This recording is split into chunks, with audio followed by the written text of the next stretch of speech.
I'm Ike Becker, and this is my Nicu project. This is the first video. This project was about our teacher's wife who worked at the Nationwide Children's Hospital at the NICU there, and my teacher really wanted us to either design a toy for the hospital or design a new something that would make the doctor's lives easier there using the idea of ergonomics. He came up with a few ideas of us that we could try and design. The one that stuck out to me mostly was a wire control system, because he told me that all the wires were kind of just in one big mess leading into the crib. I kind of wanted to make something that would help organize it and make it easier for the doctors. For the design process, I started to sketch some of the visions I had in my head, and I kind of just went from there. My first sketch was a design that had different sized holes in I was going to make it out of a piece of silicone, and all the wires would be very easy and be able to access really quickly. It would have a strap to go around the tube so it could be taken on and off if needed, and I was hoping to make it out of something that would be really durable. The second sketch was my favorite design, which at first, but I originally decided to continue and go with my first sketch because I thought that would be easier. But for my second sketch, I had a little tube going in and then spreading two different ways that slowly got bigger and led to a big loop so that it could fit all different types of wires. But I kind of came to realize that if you need to have an IV tube or feeding tube in there, it kind of constricts the flow of whatever was in there, and I just didn't think that would be safe without a doctor monitoring it a lot of the time.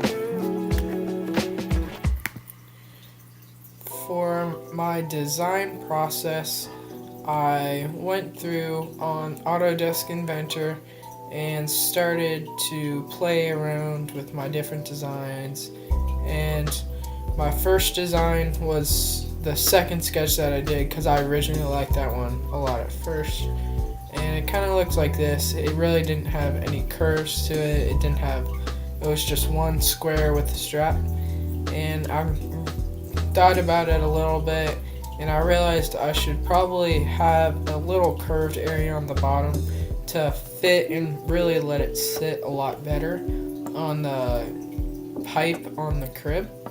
And then I also made all the sides of the piece rounded because I thought that would give it a little better look and I think it would just be better with just functionality.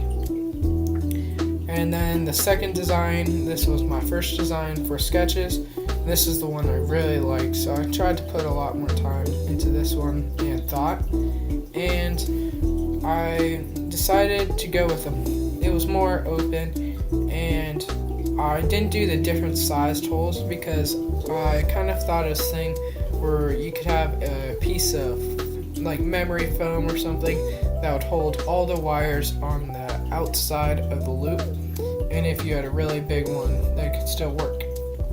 The one thing I need to focus on with this memory foam is make sure that it's not too tight on the surrounding wires so that it won't hold back any feeding or IVs that needs to get to the baby.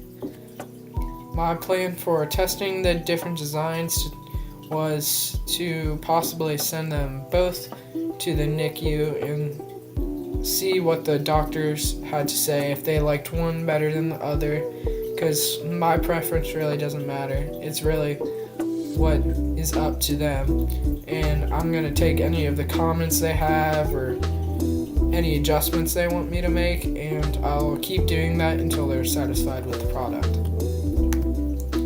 So making this product, I really had to decide what material I wanted to use. And for both of them, I kind of wanted them to be kind of bendy. So my original thought was to be silicone, but silicone really can't be 3D printed and you have to have a mold for it, which is really good for mass production, but I don't know if I'm going to need to mass produce these yet. So one of the things my teacher brought up was 3D printing material, and I did a little research into that, and I found out that TPU is a 3D printing material, and it's a very common flexible material, and it can last for 7 to 10 years, which is a pretty long time, but if I can get one to last a lot longer, that'd be better, because I really want one that's really durable. And then silicone, just in case I did want to make a mold, it's fairly flexible and it can last 10 to 50 years, so that lifetime is a lot better. So TPE is another type of TPU kinda, which it is a lot more flexible, and this one is designed to resist chemicals and higher temperatures, which I think might be better for the type of environment it is, but I don't know. And then next one was the Formlabs Elastic 50A, and this material is made to withstand a lot of bending, and I have a feeling with the products that I'm making are both going to have to do with a lot of bending, and this material is also fairly durable, which is good. And then the next one is the Formlabs Flexible 80A, which is another type of that. And this material was meant to be more like TPU, but more durable. So I've been thinking more about using the Formlabs than the TPU or TPE, but I think that's something I need to consult with the doctors and ask them if they have any thoughts, and then maybe make a prototype of each kind and see which one I like better and which one the doctors like better. And that is my first video for this Nicu project. I hope you can stay tuned for